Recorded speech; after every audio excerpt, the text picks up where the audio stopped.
Hey everyone, so imagine this. You've got a passport in your hand, but instead of our vacation spots, we're stamping through historic moments of justice, courage, and civil rights. Get ready for a whirlwind Google tour.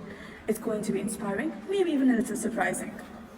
Let's stamp our first passport in the USA, where the fight for civil rights was loud, powerful, and unforgettable. Picture MLK standing on the steps of the Lincoln Memorial, dreaming out loud for a fairer world.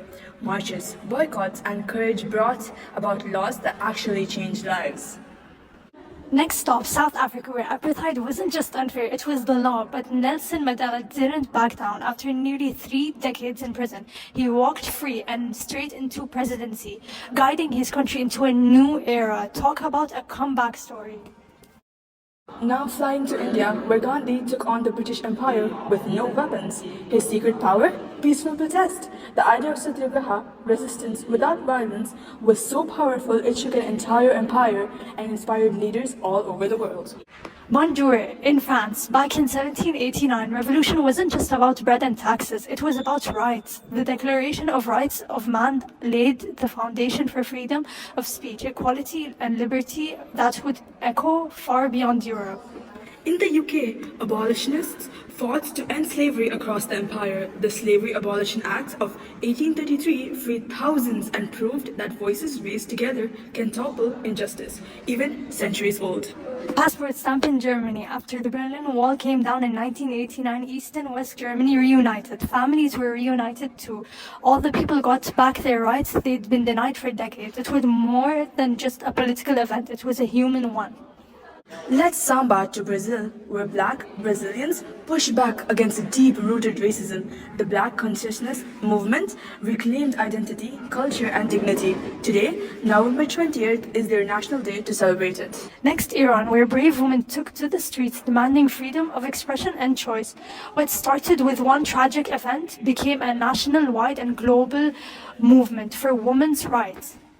Let's pause in China. In 1989, students packed Tiananmen Square, holding signs and chanting for democracy. Their courage was unforgettable, even when their protest was silenced. The message?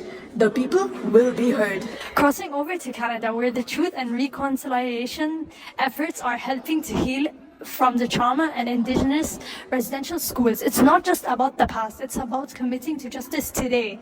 G-Day from Australia, where the government said a long overdue sorry to Aboriginal families torn apart in the stolen generations. It wasn't just symbolic, it started real conversations and healing. Hola from Mexico. In 1994, the Zapatistas said enough to oppression. With masked faces and fierce words, they demanded indigenous rights and land. They're still powerful of symbol and resistance. Now to Japan, where the Burakumin people have fought for centuries to be treated as equals.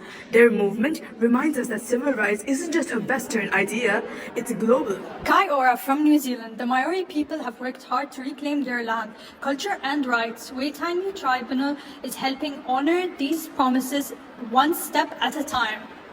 In the old Soviet Union, dissidents like Solzhenitsyn risked everything just to tell the truth. Their words were weapons and they lit sparks for future change. Anyan Hasayo from South Korea. In 1980s, students rose up demanding democracy. It wasn't easy. Many were silenced, but their bravery led to free elections they have today. Quick flight to Egypt in 2011, the Tahrir Square overflowed with voices shouting for justice. The Arab Spring began a wave of change, showing how powerful people can be when they unite. Next, Turkey, where a park protest turned into a national movement for freedom and civil rights. From trees to tweets, the people showed the world what peaceful protests looked like. Salam from Pakistan, home of Malala Yousafzai, who stood up for girls' education even after being attacked. She's the youngest Nobel Prize winner and proved that even one voice can change the whole world. Final stop, Ukraine. In 2013, the people demanded a future with freedom and democracy. Euromaidan was more than a protest. It was a movement that shaped their country's path. So what did we find? No matter the country, civil rights movements are always fueled by courage. Ordinary people doing extraordinary things, different places, but the same goal, justice. Here's the big question, why should we care?